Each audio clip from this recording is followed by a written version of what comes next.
राजस्थान में जमीन घोटालों से जुड़ा एक पुराना और चर्चित नाम एक बार फिर से सुर्खियों में आ गया है। हजारों विवादित मामलों में घिरे भू माफिया ज्ञानचंद्र अग्रवाल पर इस बार ऐसे गंभीर आरोप लगे हैं जिन्होंने कथित तौर पर ठगी की सारी सीमाएं लांघ दी हैं।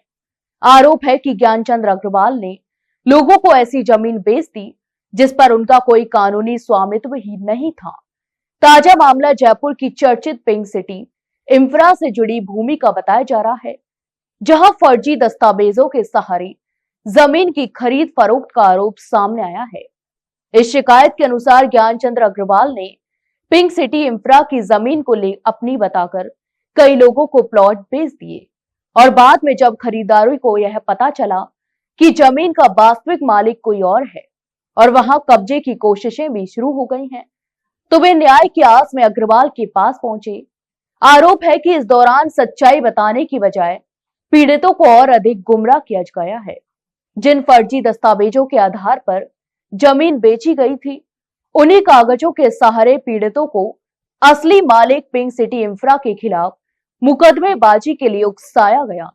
इस पूरे मामले में पुलिस की भूमिका भी सवालों के घेरे में है और बताया जा रहा है कि पुलिस को जमीन के वास्तविक स्वामित्व की जानकारी होने के बावजूद गंभीर धाराओं में कार्रवाई नहीं की गई।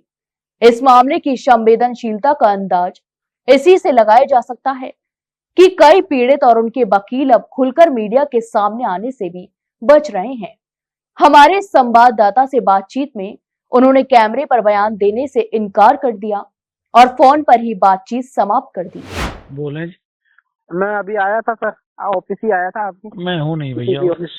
तो कोई प्रकरण पर मुझे इस संबंध में बाइट लेनी थी सर, आपसे जानना था किसी टिप्पणी किसी रिपोर्ट पर सर। अनुसंधान अधिकारी आप ही हैं उसमें। अनुसंधान के संबंध में कोई टिप्पणी नहीं, बताओ। नहीं, एक प्रकरण है जो इस पे चल रहा है ना, प्रकरण होगा। अनुसंधान में कोई टिप्पणी नहीं है, ना कोई बाइट है। ठीक है जी। और कानून व्यवस्था के लिए लेकर हाँ, वो एक अलग चीज। बाइट वाइट में नहीं देता होगा जो आप फोन पे, ना कोई फोन पे बात करता हूँ किसी अनुसंधान के संदर्भ में। ठीक है जी जी, राइट। लेकिन कानून व्यवस्था को लेकर तो बात कर सकते हैं। मैं कोई फोन पे बात नहीं करता किसी संबंध। चलो चलो ठीक। ऑफिस तो कब मिले आपसे हम?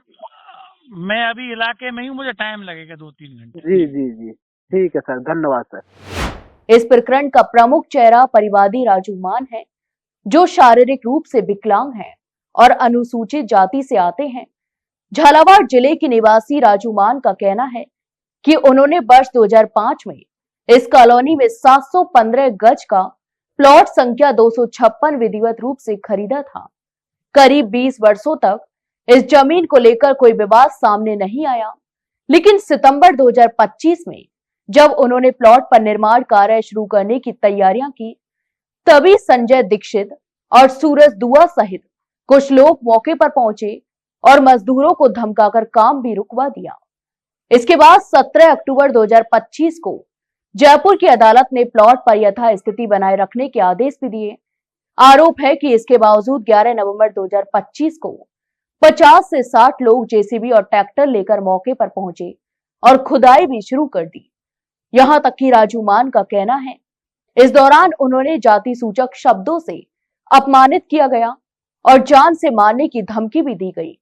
इसके बावजूद पुलिस ने ना तो कोई एफआईआर दर्ज की और ना ही गंभीर धाराओं में कार्रवाई की, बल्कि इस मामले को आपसी विवाद बताकर हल्की धाराओं में निपटा दिया।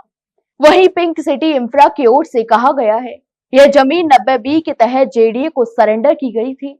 ना तो इस पर कभी एकल पट्टा लिया गया और ना ही किसी प्रकार के पट्टे काटे गए।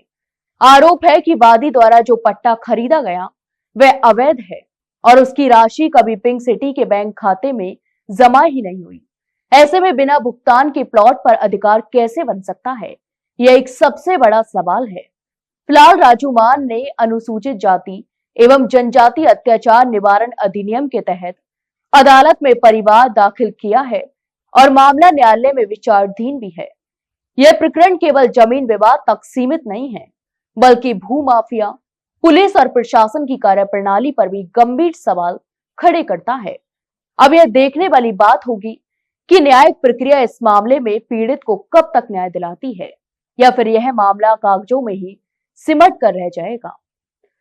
तो आपकी इस पूरे मामले पर क्या राय है, हमें कमेंट बॉक्स में कमेंट करके जरूर बताएं और वहीं वीडियो को लाइक और शेयर जरूर करें और हाँ, चैनल को सब्सक्राइब करना ना भूलें।